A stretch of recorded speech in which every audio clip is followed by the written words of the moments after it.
Hey everybody, Chris van die Kerk here at Blue Rhino Safaris. Yes, in April we did Morocco, and I have not given you any feedback on my Morocco trip yet. So there will be a nice feedback video on the Morocco trip. But I thought I would quickly do something that was one of the most fascinating things for me on the trip that I realized. In December a year ago, when we did the recce for this Morocco trip, my wife and I did not do the camels. We basically did the motorhomes and traveled the route that I wanted to do, checked out a few campsites, make sure we had everything in place. And then when the first trip came around, the guests said, well, they actually would like to do the Sahara Desert camel trek. And cool, I haven't done it before, but let's organize it and see how we do it. So we arranged the camel trek overnight into the desert for the group, and it was all very good.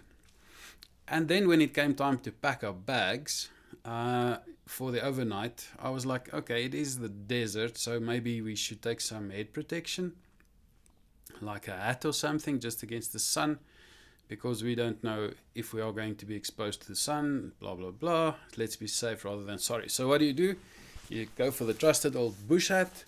You're like, good, this is perfect. I don't need these turbans and scarves that all these guys are wearing around me, because I'm from South Africa and I'm a Boer and I'm tough. So I don't need that. And off you go. And then you realize, but this doesn't really work for me, because the sun is shining from above. My hat protects me against the sun. That's cool. But the wind is blowing from the side. And suddenly I'm getting sand and dust in my face. I'm getting sand in my ears. My neck is getting cold because the wind is blowing from that direction. And suddenly this hat feels rather stupid. It doesn't really fit in the desert. You need something else in the desert.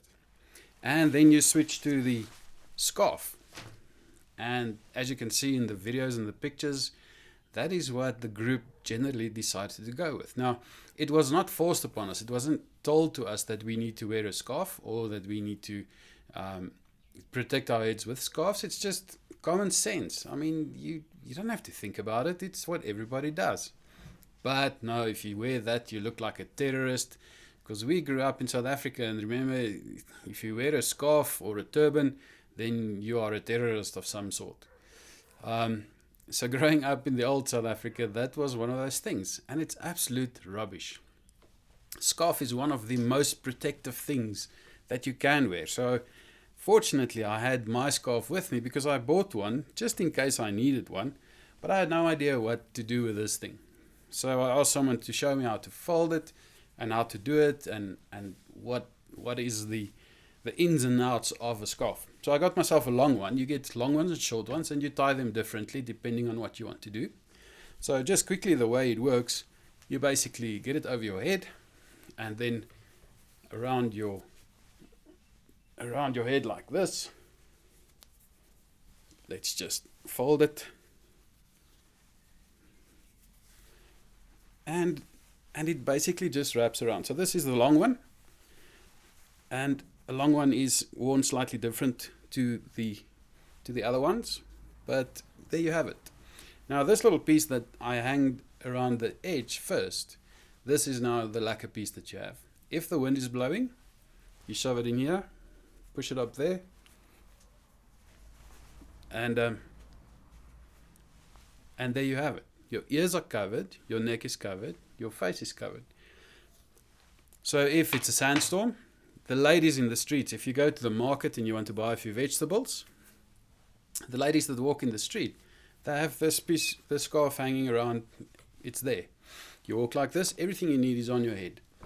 And when the wind comes up or there's a vehicle driving past, you see them lifting their scarves. Because in the desert, it's not about the sun so much, but the wind and the dust is really irritating. So there's a few ways, as I say, to tie it, and I'm not going to show you the other ways. The short scarf ties it a little bit differently, but this is basically the way you do it. So you have your facial covering for whenever you need it. It's hanging right there. So if the wind comes up, it's just over the nose and shove it in on the side, and that's it. And there you go.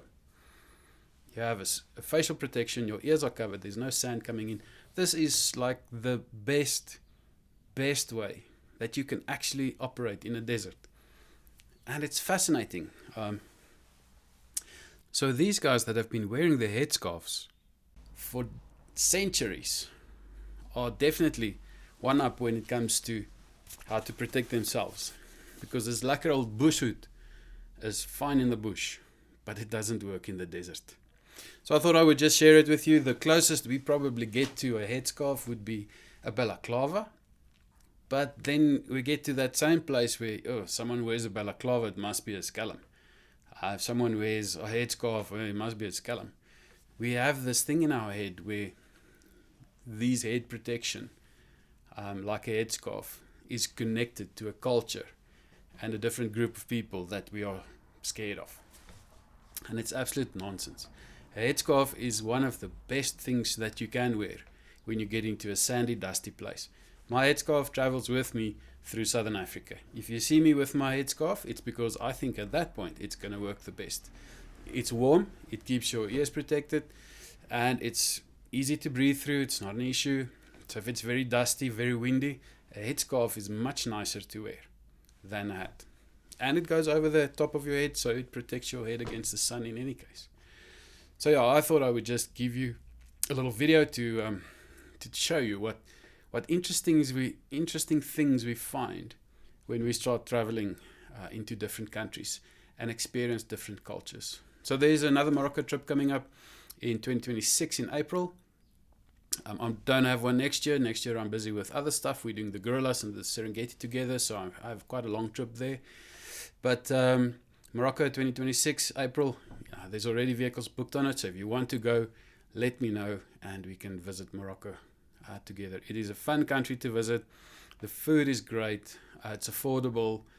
The people are really nice, so it's really absolutely enjoyable experience. I'll do another video on the trip itself, but for now, if you see a headscarf, don't be shy, get one. It's very useful, and even in Southern Africa there will be places where it is useful. Have a great day, stay safe, I'll see you soon. Cheers.